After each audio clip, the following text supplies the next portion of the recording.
Ayaw pawala sa paglaom diha, bisan pag down na down ka karon diha sa imong sitwasyon. Gilait ka sa mga taong nakapalibot nimo, timan ini. Bisan daghang mga taong nilait nimo, nakaminos nimo, kay ilahang tan-aw, ingana ra ka. Lugmok ka sa kalisod, wala kay maduulan. Mga tao nga gusto kanila ibagsak, hilain kanila pababa, walay kadugo maduulan. Kay wala sila ni salig nimo. Nakamino sila sa imuhang sitwasyon. Bisan pa nga gilait kanila, paubos lang.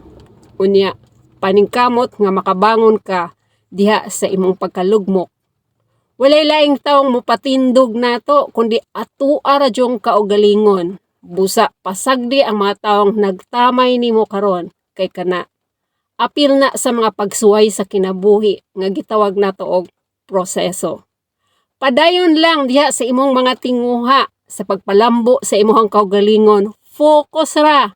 Ayaw padala sa mga panglait nila. Trabaho para makabangon ka. Pasagdi na silang nagtamay nimo karon. Ayaw kalimot, ang number 1 nga imong maduulan mao ang pag-ampo isalig sa taas.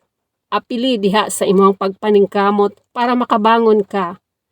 Ipakita ang imuhang kusog sa pagpaningkamot para moabot ang panahon, dili na kanila tamayon. Pag-ampo ra jud ang atong masaligan para ma-guide ka sa atong mga gitawag og mga hamon sa kinabuhi.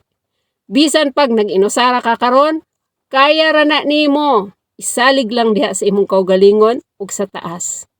Walay mga taong ni support nimo, okay ra na. Padayon lang panimbasog, moabot ra ang panahon, mubunga ra na tanan nimong mga hago. Walay ni bilib nimo karon kay ingana pa ang imuhang sitwasyon. Pero ako, believe ako diha nimo na makaya ra na tanan mga pag-antos nimo karon.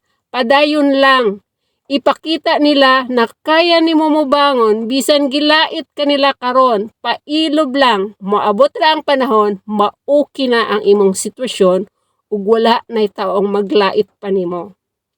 Ug katong naglait nimo, ma-realize ra nila ang mga sayop nga ilang pagtamay diha nimo. Ug ako ang number 1 nga proud na proud diha nimo. Gets mo? Laban lang.